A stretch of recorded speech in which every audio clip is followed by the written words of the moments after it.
Hey girls, Kaylee here. So this is our next hairstyle in our little mini series on runway inspired hair, and once again I started with an inspiration and then I went the complete opposite direction. This was going to be Vera Wang and it was going to be very like pulled back hair. It's going to be very rocker was my original intention, but then it started getting a little 60s and then I kind of got sidetracked because I love 60s inspired hair tutorials or hairstyles, and so I just kind of kept going with it, and now it basically is like something Adele would wear. So cool. I really like it, so I'm not upset that it went the opposite direction, but Vera Wang was my original inspiration that got me here, just so you guys know, and I'll link the show in the description box. I am kind of failing right now at getting accurate hairstyles, but I will try to do better in my next tutorials. Promise. But I do hope you guys like this. I like it a lot. And I'll see you in my next tutorial. Mwah! Bye! Start by separating the hair in front of your ears on either side. And you can do this with whatever part you want. The style I was going to do had a middle part, and then this ended up changing. And this style might actually look best with the side part. So just go with whatever you like to do. Then separate the hair from your occipital bone up, and just clamp it out of the way, and then create a ponytail with the rest of the hair, which will be the hair at the nape of your neck. And that way we're going to work with that later, so we've got this all sectioned out and ready to work with. Then you're going to go ahead and pull this front section back. Just pull one section at a time. Because we're doing the middle, it doesn't really matter. Basically, you're going to pull this straight back, and then you want to pin actually vertically, crisscross your pins. So I went up and now I'm going down and locking those two pins together to make sure that they're held really nicely. Then we're going to go ahead and do the same thing with the other side. You want to make sure that you're also shaping the front to flatter your face in however you like.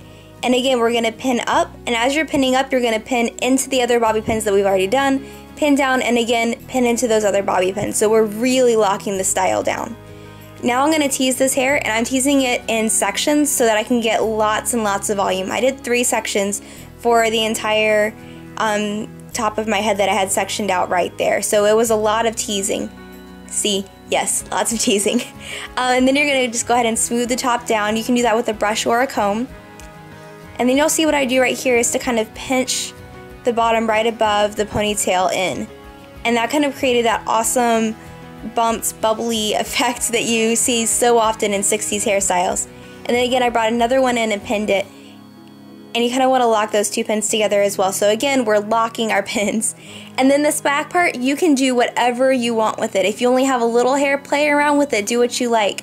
But this is what I ended up doing. I looped the top of the hair like so I could hide the bobby pins. So I just created a little loop like I normally do in a lot of my tutorials, and pinned through the bottom of that loop right into those bobby pins that I would use to create that little bump. So again, we're crisscrossing our bobby pins and locking that hairstyle down. And I made another loop and again pinned into the previous bobby pins. And then what I did with the rest was just to create kind of an interesting little bun. I went ahead and twisted it, and I twisted it under just to create kind of a cool effect where the two, where the loop and the twist met. And then I held that in place and pinned that there. It helps if you're going to create kind of an interesting shape to pin at every little section that you can. So I went ahead and held that there and pinned it. And I pinned upward so that I, guess what, pinned into the previous pins so that they're really holding there. And then again, I twisted it and I brought it underneath, so I'm zigzagging with this.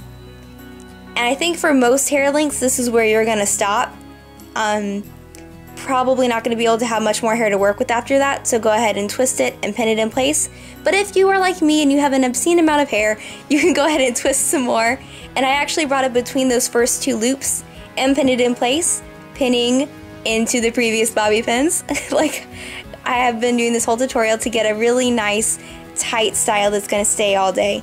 I hope you guys like this. I hope you play around with it and really make it your own and just do it yourself. So yeah, I hope you guys like this. I'll see you in my next video. Bye!